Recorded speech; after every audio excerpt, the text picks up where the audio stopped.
Good morning, everyone, and welcome to Talking Reds, where we bring the latest in Liverpool news, transfer news, and much, much more. And as you can see, breaking news. Breaking news. Finally, Liverpool look like they are about to make their second bid for Alexander Isak. That door is starting to open now. That door is finally starting to open, and Liverpool now feel confident to go and make that second bid to get their number one striking target in Alexander Isak.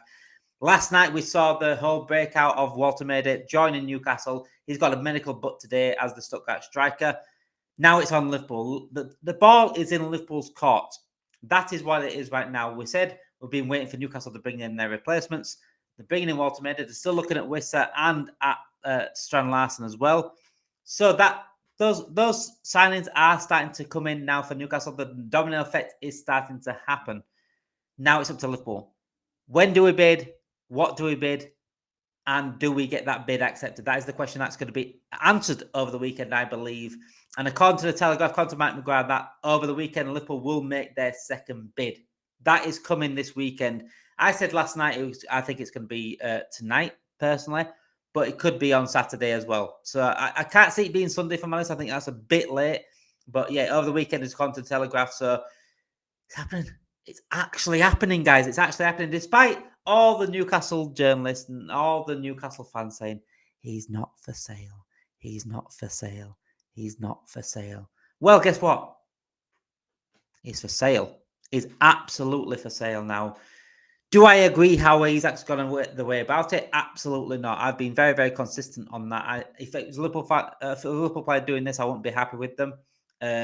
But I also, on the same time, I think his frustrations are absolutely valid, because it seems like Newcastle have lied to him. Newcastle have gone against what they said to Alexander Isak, and he has every right to be frustrated and want out of that club.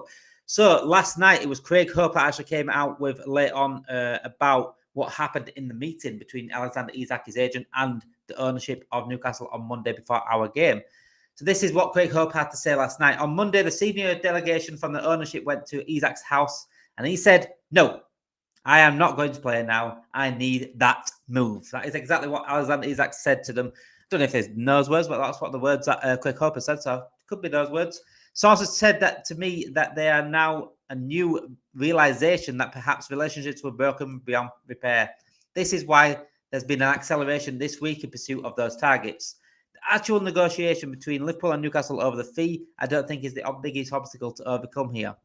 If Liverpool see that Woltermade it and it goes through, they will absolutely come back with an offer. The odds of this British record deal at Liverpool going through has increased significantly, said Craig Hope last night. So I think, as we've seen of the weeks, and a lot of Liverpool fans have been questioning, I feel Newcastle really serious about getting these players in. Are they really serious about getting these players in? It seems like they're stalling a little bit to ensure they keep Alexander Isak.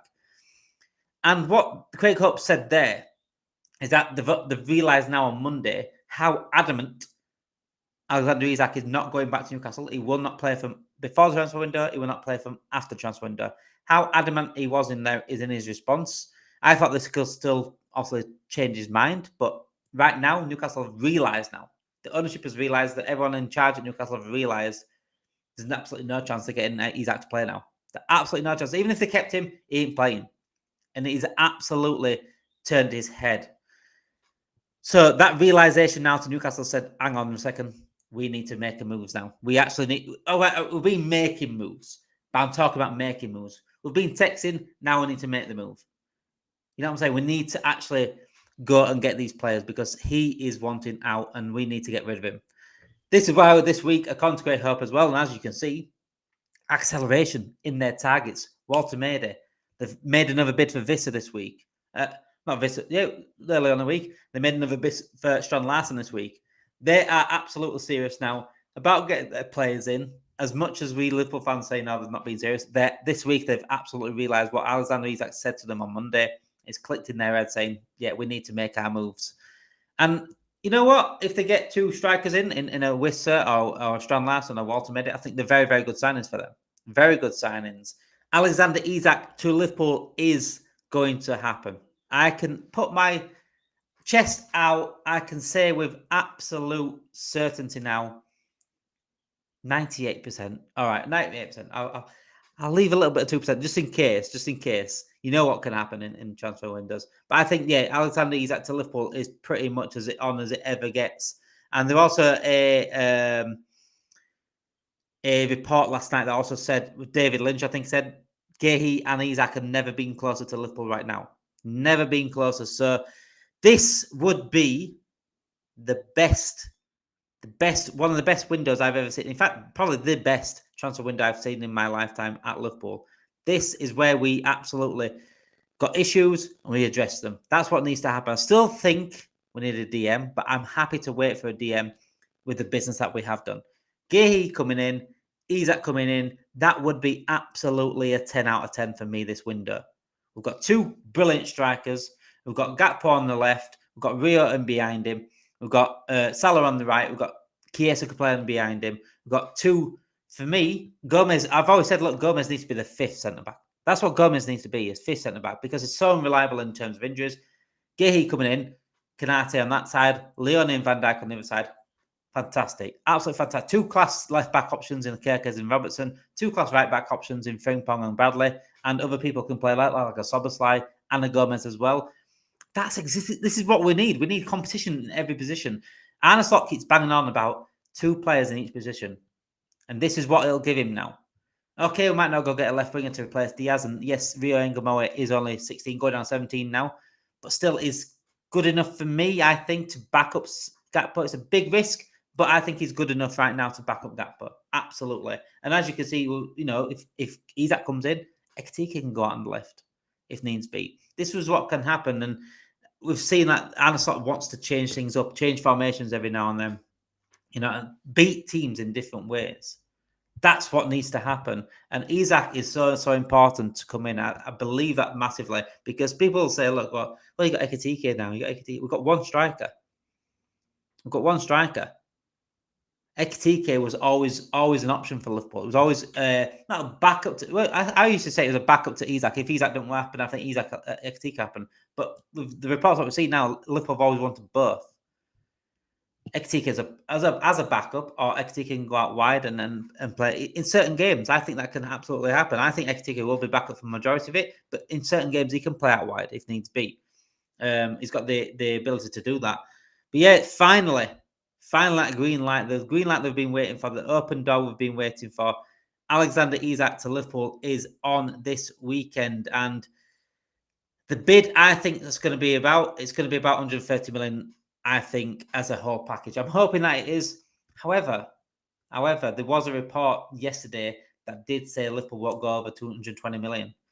The reasoning behind that is because they're the only team going for Isak, so they believe it's easier to get it done. That could work, because if Newcastle are that absolutely serious saying that they need to get rid of him now, they've got the replacements in, they can let him go. Will they accept a bid 120 million or less? I'd be surprised if they did, but because they are now accepting him leaving, they might have no choice but to do that. It's a strange one, isn't it? I think Liverpool, if that happens, Liverpool get him from 120 million or less, they've played an absolute blinder.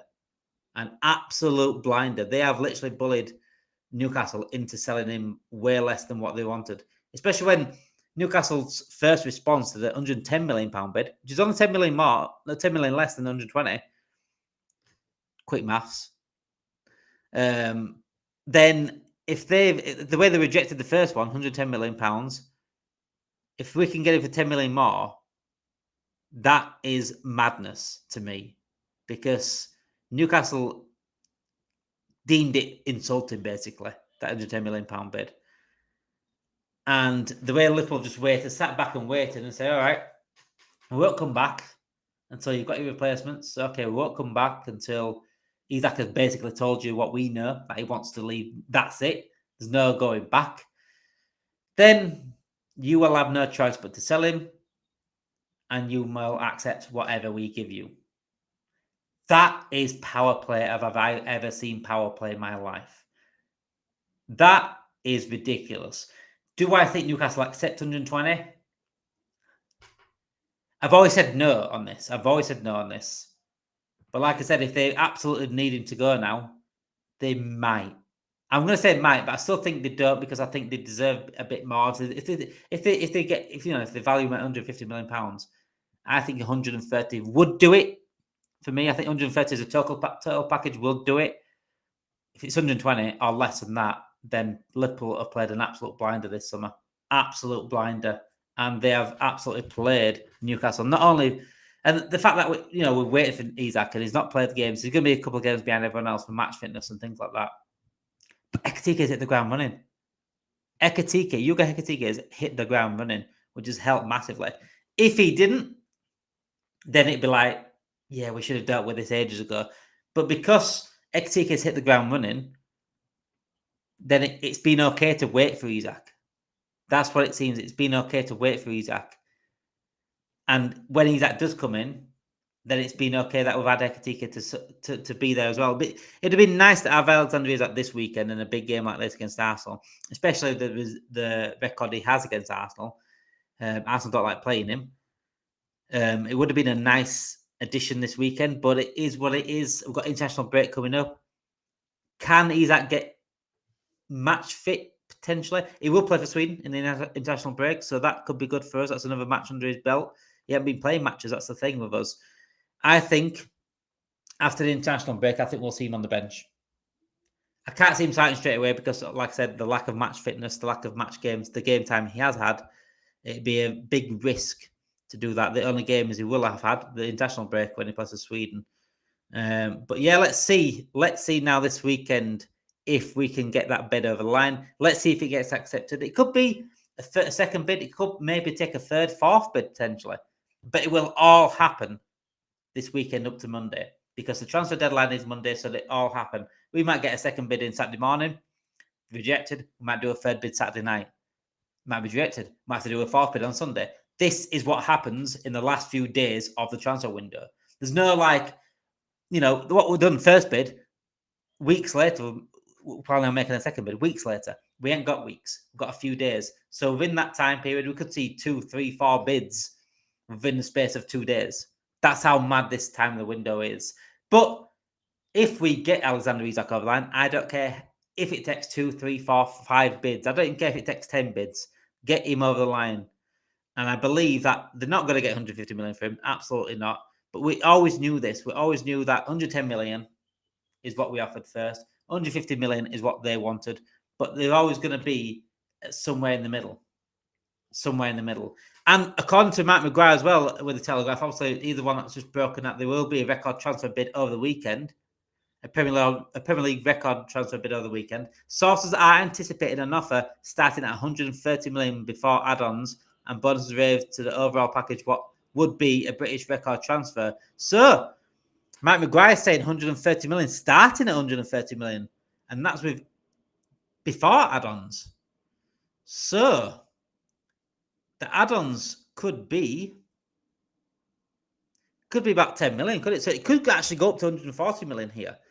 130 million there, said Mike McGuire for the Telegraph, before add-ons. So say 10 million add-ons, that's 140 million, or 5 million add-ons. I can't see it being 5 million add-ons, quite low in terms of add-ons. But yeah, so that's at least 130 million pounds. I said 130 million pounds will probably do it as a total package, but if it's a lease, then that is closer, much closer than to the 150 million that Newcastle have asked for.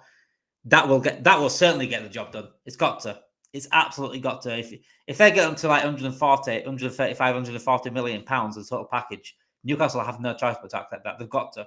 There's no way that they're keeping Isak for that money, and then bringing Woltermade in, and hopefully Wissa and Strand Larsen.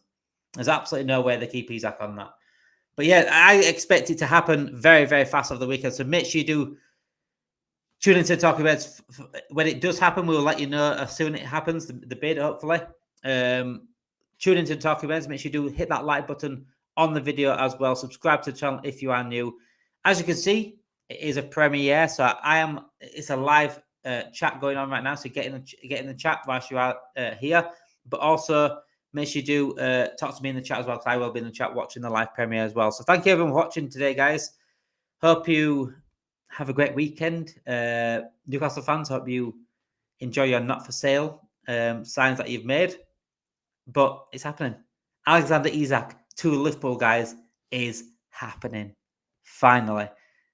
Make sure you hit that like button, subscribe to the channel if you are new. Have a great weekend, Reds.